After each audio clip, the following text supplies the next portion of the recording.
Hi everyone, hope you all are doing wonderful. So, today I'll be speaking about a method which will help you in striking a conversation for the first time if you're meeting somebody in the party or be it your professional or personal brand. कि जब भी आप जैसे अगर आप introvert हैं और आप हेजिटेट करते हैं तो कि पहली बार किसी से कैसे बात की जाती है या क्या बात करें, you feel totally lost, so this video is for you.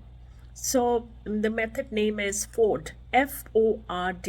Let's take one by one. F, family.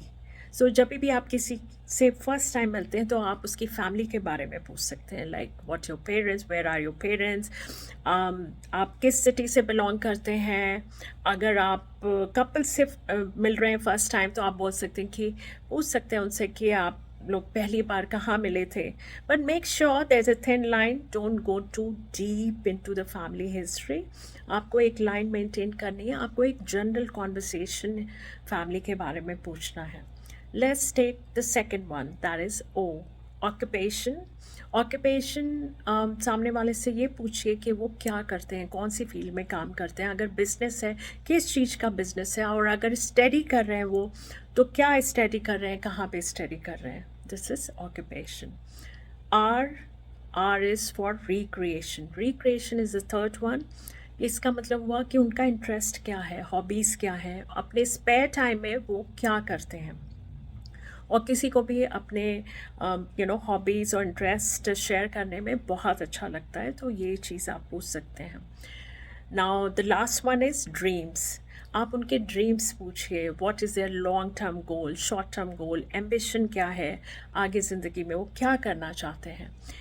ये जो ड्रीम्स है, जब आप ड्रीम्स किसी का पूछते हैं उससे आपको उस पर्सन के बारे में डीपली पता चलता है कि वो पर्सन किस तरीके का है. Now there are two tips which I would like to give you. दो टिप देना चाहूँगी जब आप ये फोर्ड मेथड कहीं पे भी अप्लाई करेंगे. फर्स्ट, कि ये इंटरव्यू की तरह आपको नहीं पूछना है. It has to be two way conversation. जब आप किसी के बारे में पूछ रहे हैं तो आपको अपने बारे में भी शेयर करना है.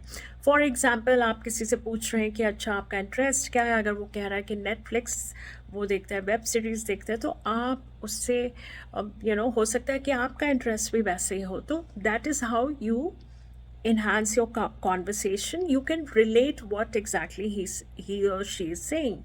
तो इसी तरीके से आप कॉन्वर्सेशन आगे बढ़ा सकते हैं. बहुत सारी कुछ चीज़ें आपको कॉमन चीज़ मिलेंगी, तो उससे आपको अच्छा होगा. आप भी अपने बारे में बताओगे, तो that is how you create an interesting conversation. Now the second tip is 43 and 57 ratio. What is 43-57 ratio?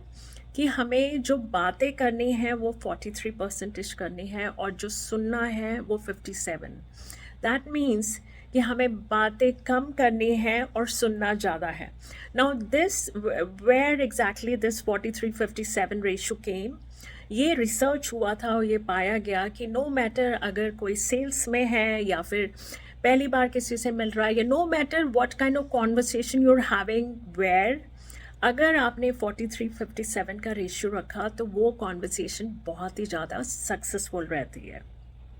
In A nutshell आपको ये याद रखना है कि आपको बोलना कम है और सुनना ज़्यादा है. क्योंकि हम कभी भी किसी से भी मिलते हैं तो आपने देखा होगा कि पर्सन ज़्यादातर बहुत सारी चीज़ें हमें बताना चाहता है और उससे वो बहुत अच्छा लगता है. तो have little patience and listen more. So that's all for today. I hope you like this video.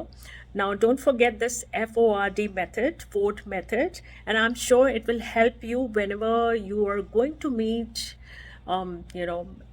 for the first time to somebody and you want to strike an interesting conversation. This is how you want to go about it. So thank you so much for listening to me, and yeah, that's all for today. Bye-bye. Take care.